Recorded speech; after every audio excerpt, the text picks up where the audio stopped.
Is it on? Hey, with the end of this year fast approaching, many booktubers are in a scramble to finish their annual reading goals. Luckily for me, the only reading goal that I really set for myself was reading as much Stephen King as humanly possible. The original number that I set out for myself was 20, and by the beautiful grace of God, I only have 2 more Stephen King books left to read before I hit that goal. As you could tell, I am an avid Stephen King fan, and I plan on reading every single thing this man's ever written. So, in today's video, I read as many Stephen King books as possible until I reach my 2024 reading goal.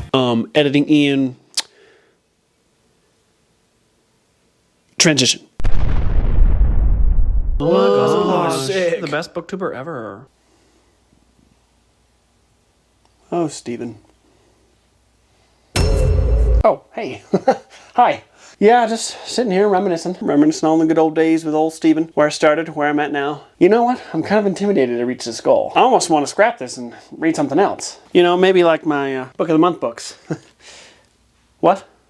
Oh, Book of the Month? Why, yes, they are the sponsor of today's video. For those of you who don't know what Book of the Month is, they're an online book service for readers. They not only have new releases from well-known and popular authors, but they also try to focus heavily on new and emerging authors as well. And this is my Book of the Month box for December. Ooh, yes, fancy. I got I Might Be in Trouble by Daniel Ailman. This is like a mystery thriller, but it's also very comedic. And then I got Beautifully Ugly by Alice Feeney, who is one of the queens of psychological thrillers. They do all of the research for you, and they carefully curate the perfect list of books of new and emerging fiction going forward. And the best part is they bring that short list to you. They carefully select these books every single month, and they offer the absolute best prices on new hardcover fiction anywhere out there. You won't find a better deal than Book of the Month. And if it couldn't get any better, they offer free shipping and a loyalty program. With everything that comes included in your personalized Book of the Month box, it makes the perfect gift for that special reader somebody in your life. So you can get started today and get your first Book of the Month book for only $5 using the code TINSEL. Thank you so much to Book of the Month for sponsoring today's video. Without further ado, it's back to hitting them goals.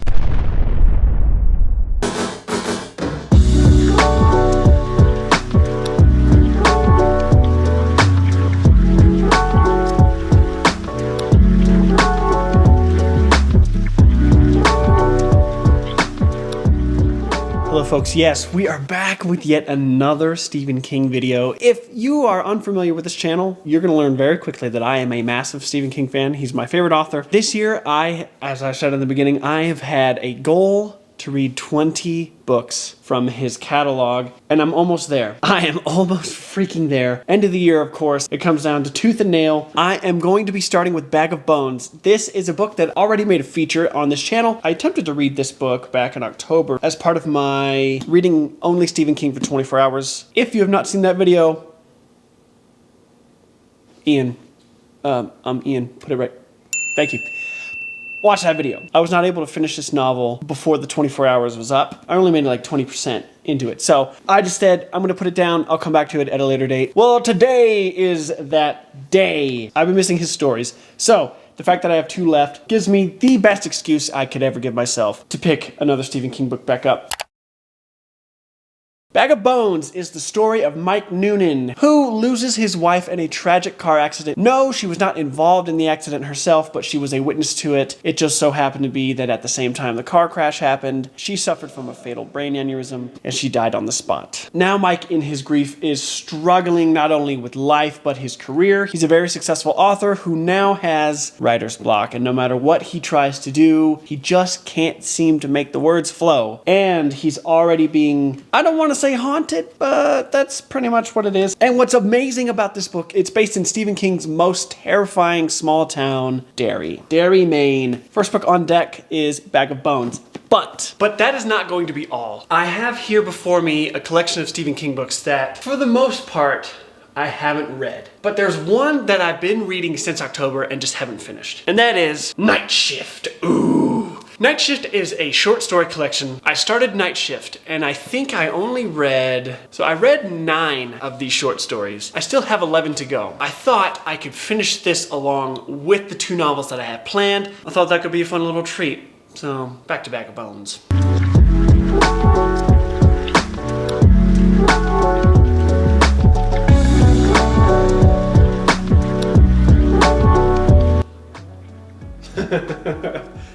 You know, Stephen King is known for being the king of horror. He writes really bone-chilling tales, really creepy stuff. You know, laced throughout all of his works, I find just some of the best humor in literature that I've ever read. He gets me laughing so much. It's a first-person POV in Bag of Bones, and Mike Noonan, he's telling us this story himself, and he gives us an insight into what it's like to be a famous author and how publication kind of works. He's talking about how to produce bestsellers and how a lot of the time, he says, readers have a loyalty that cannot be matched anywhere else in the creative arts, which explains why so many writers who have run out of gas can keep coasting away, propelled onto the bestsellers list by the magic words author of on the covers of their books. And then he goes on to say, you know, some other stuff. But he's less than a book a year and you're screwing up the publisher's investment in you, hampering your business manager's ability to continue floating all of your credit cards and jeopardizing your agent's ability to pay his shrink on time.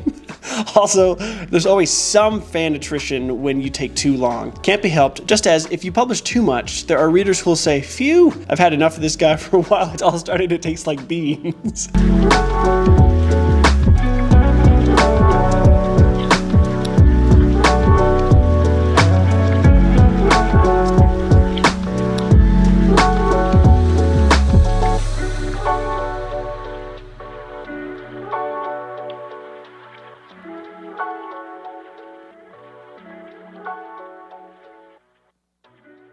Bag of Bones. Holy crap. I have finally made it back to where, if you hear some music going on in the background and some weird little chipmunk sounds, Ashlyn's listening to something in the bathroom. I don't know.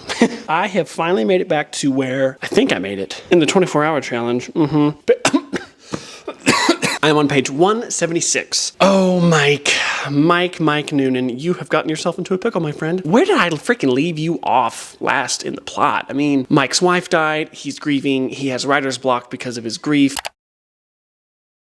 He realizes he needs to take a vacation because of another character from another Stephen King book called Insomnia. Convinces him to go on a vacation, so he goes down to Florida, realizes can't escape his grief there, so he comes back home to Derry and realizes, oh wait, duh, me and my wife own a lake house. He goes up there and he stays for a while.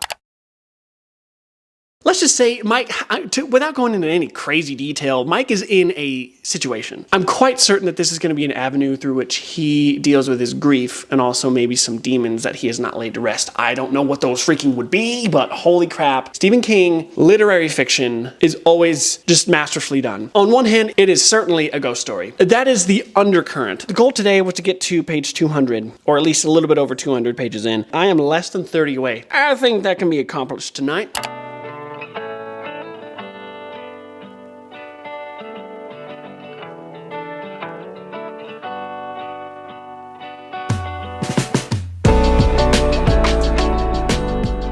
I don't know the last day that I updated you. I don't know the last milestone that I updated you on. I'm 50% in, and I just can't do this.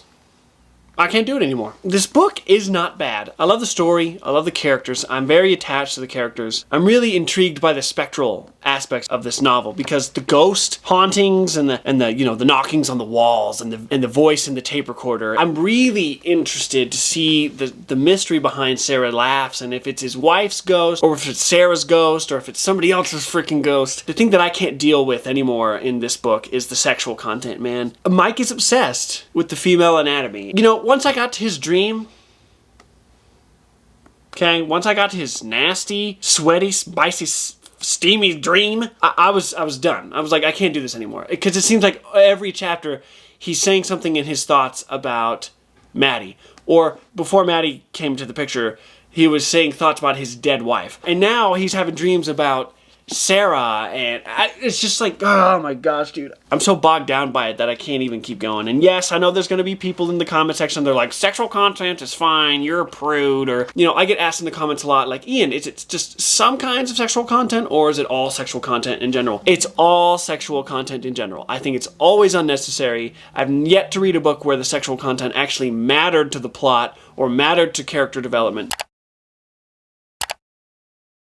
It's just stupid. And unfortunately, Stephen King, sometimes when he has sexual content in his books, it can be graphic at times.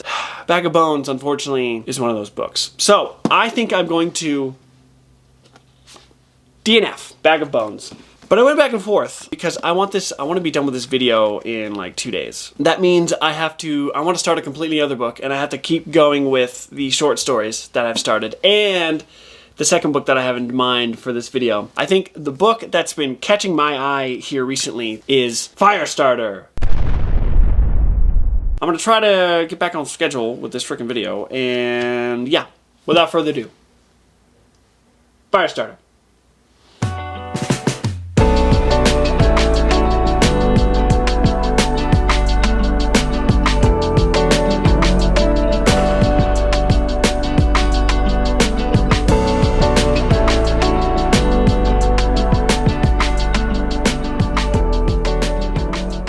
Firestarter. Okay. I'm already 85 pages in. Incredibly fast-paced beginning. You get a then timeline bouncing back and forth between the now timeline. During the now timeline, Andy, our main character, and Charlie, our other main character, they're on the run from what we believe to be secret government officials. Okay? All we know about them is that they're on the run and that Charlie has very special abilities that the government wants. Of course the government would want a very talented pyrokinetic someone who could set stuff on fire with their mind, okay? Of course the government would want that. And of course they would want to use her abilities to protect democracy. Lie to me about that as much as you want. I'm not buying it. And then in the then timeline, you get Andy, how he met Charlie's mother and how they both signed up for this scientific research program to get $200. They're given this hallucinogenic drug. And as far as we know, it gives them telekinetic powers. I was hooked from the beginning, and this is super fast-paced. Like I said, I'm already on page 85, and I've probably only sat down to read this for like maybe an hour and a half, but already loving this more than Bag of Bones. And I know I mentioned it at the beginning, and I just haven't like updated you at all. Night Shift. I've only read 2 stories so far. The first one was called Sometimes They Come Back, which started off really interesting, and then it turned into literally the summoning of demons with, witchcraft and pentagrams, and I was, I'm not about that. And then I read Strawberry Spring, which was so creepy and trippy that I can't even formulate thoughts in between reading a bunch of Bag of Bones and now starting a new book, so it's kind of lost in the recesses of my memory. That's my update. I am so sorry. This video has kind of changed gears all of a sudden, but it's what you got to do when you DNF a book.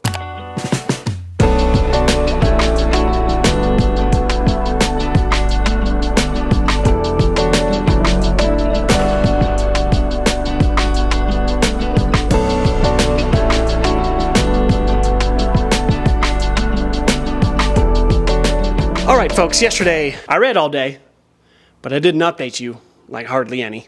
Well, not at all. I started the day reading Firestarter. I think I read maybe 70 pages. I'm on page 185. Things are heating up.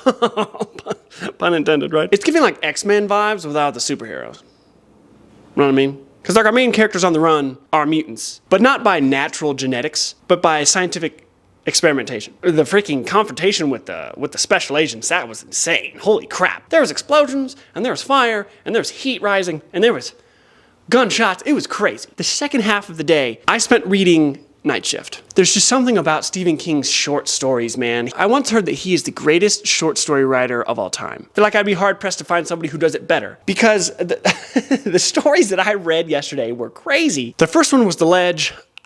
With the short stories, there's a man that has to walk around the ledge of a high-rise building, 47 stories up, for some crazy reasons. The next short story was The Lawnmower Man, which was...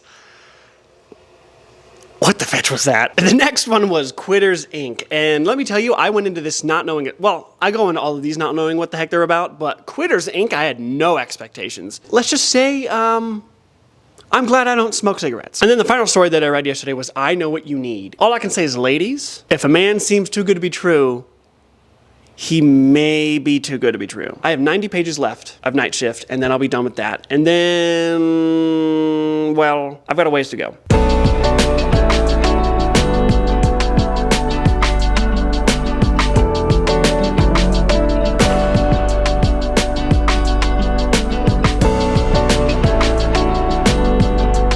Okay, finish friggin' Children of the Corn like half an hour ago. What the heck was that noise? Intense. That was probably the scariest short story Stephen King's ever written. At least it's the scariest one I've read so far. Let me know in the comments what the scariest short story that you've read of his so far is.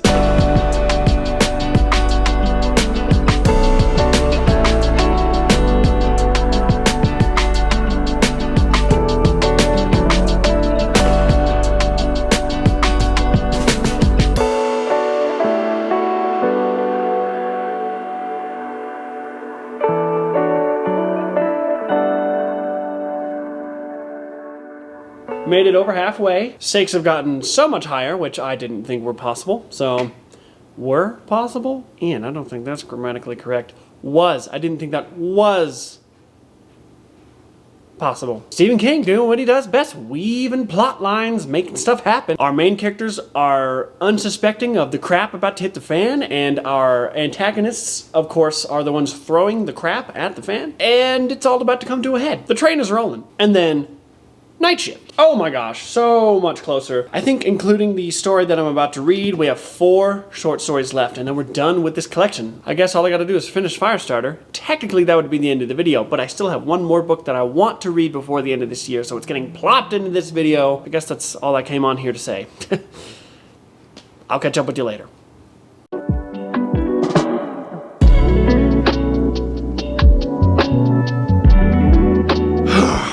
Okay. Updates. Oh yeah, baby. So I finished Night Shift last night. Those last 4 short stories. That cover makes a lot of sense now. I am mightily impressed with what Stephen King is able to accomplish sometimes in only 4 pages. At most 150 pages. I mean, some of these stories felt so fleshed out. Even though you're spending no time at all with these characters, sometimes they have entire character arcs. He does character work in such a way that these characters still feel so well-rounded by the end of the journey that you go on. I mean, sometimes it feels like, yeah, that was just enough. That's all the time you needed to tell that story. And then others you're left wanting more. Like Children of the Corn, I wanted more. And Jerusalem's Lot, I wanted more. And Night Surf, I wanted more. I'm just always speechless at this man's talent. And then with Firestarter, pretty dang close. Guys, I am so close. Oh gosh, this book. So I'm on page 429, so I almost have 100 pages left. I couldn't put this book down last night because of just how, this is considered one of his chilling classics. I don't find anything chilling about it. I don't find anything scary. I mean, the story down to its core is just a thriller. Now, maybe he's saving the scary stuff for the end, but it's just, this story has a tension that's been building the entire time. Like from page 1, you feel the tension. You feel the nerves fraying in the characters. This story has been hanging by a thread. There's just one singular thread strand keeping everything in check. I feel like it's about to snap and all hell is gonna break loose. Today, I have a video I have to edit. Not gonna have too much time to read. I do plan on getting this done today and then starting our last and final Stephen King novel of 2024.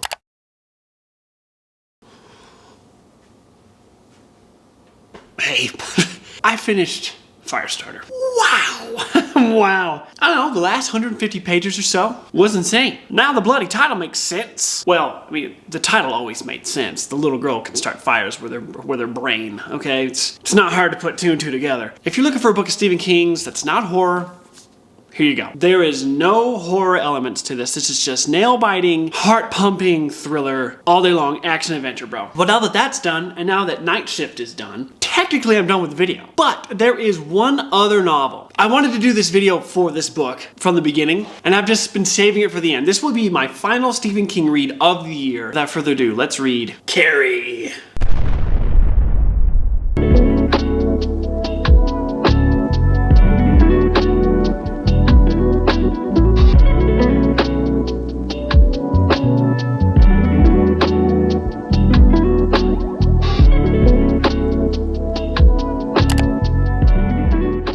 Get these mics turned on. This book is incredibly short. I don't want to rush through it. I'm only 42 pages in, 242 pages, so I have 200 pages left. It being what this book is, I don't know why. It's so small. It's very short. It's probably one of his shortest novels, but yet it has so much weight to it because this is the book that started his career. Kind of a special moment in history for Stephen King and people that eventually became Stephen King fans. It's kind of crazy that I don't want to rush through Carrie, but so far,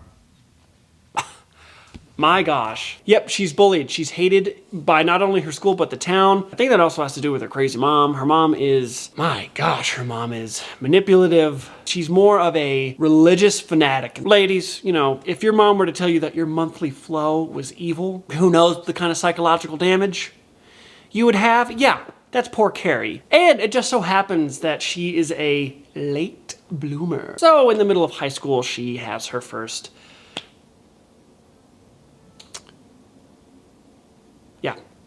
She has her first. And it triggers her abilities. Now we're gonna see how this story unfolds, dude, because these people are so vicious.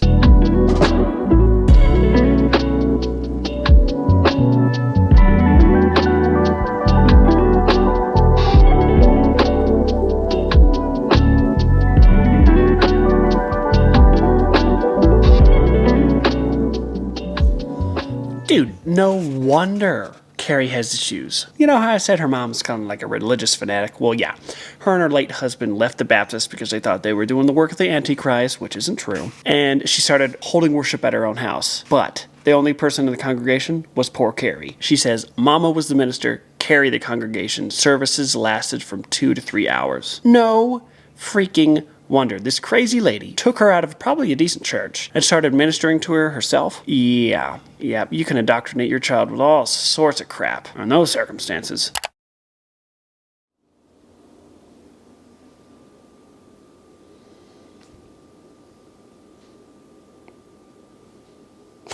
These people are psychotic. These people are psychotic. They can't leave well enough alone. The only people that I really trust are the principal and the gym teacher. They got people's backs. They're trying to do the right and honest thing, and everybody else is just trying to screw it up. And poor little Miss Carrie White is just caught in the middle. I'm still convinced her mother's psychotic. There was a little moment there where she was quoting scripture. Oh my. No. That's why not everybody's called to be a preacher. You know what I'm saying? I have 110 pages left.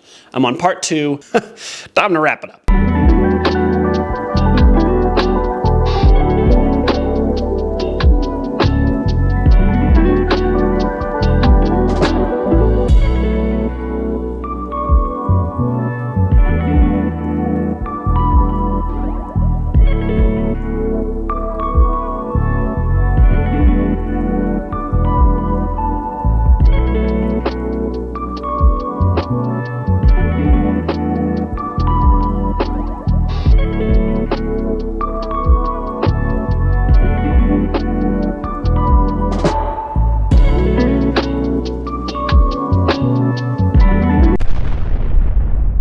It is the next day, folks, and we did it.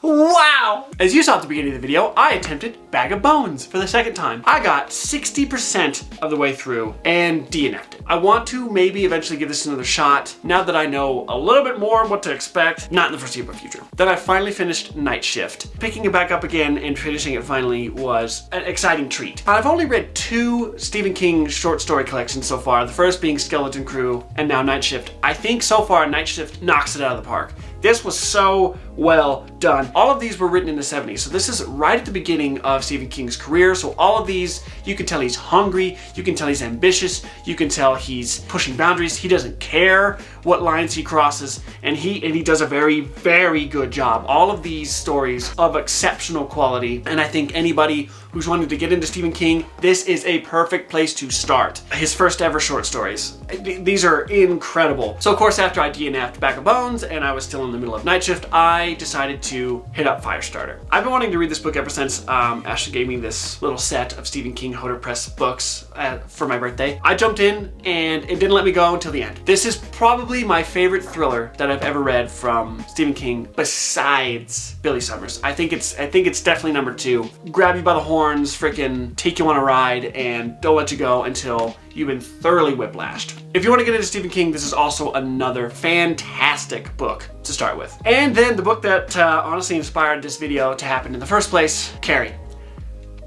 I finished this last night. I have no words almost. I'm so blown away at how exceptional this novel is. You know, at the beginning, how he describes how she got her powers and the whole reason why she got her powers, I was like, oh gosh, where is this going? But this ended up being spectacular. Honestly, I loved every minute of this book. If you're gonna start with Stephen King, I now recommend to start with his very first novel and then work your way in publication order. But if you want to be stubborn and not do that, do whatever you want. I now hit my 2024 goal of reading 20 novels, 20 Stephen King books. There were times this year when I didn't think that I would hit this goal because By the time October rolled around, I think I'd only read like 6 or 7. I feel so accomplished now that 21 novels are under my belt. I have now read 31 actual novels from Stephen King and 2 short story collections. 2025, I don't know if I'm going to set such an ambitious Stephen King goal as I have this year, but I do plan on reading a lot more of him. Drop down below in the comments what Stephen King books I should start 2025 with. There are a few that I have on my shelf that I haven't read. Thank you all so much for the Stephen King love and support. I know that I read him the most, especially this year. It's been a lot of Stephen King, I know that. But thank you all so much for just being excited about it. And thank you again to today's sponsor, Book of the Month. Don't forget to get started today by using the code TINSEL to get your first book for only $5. Love you guys so much.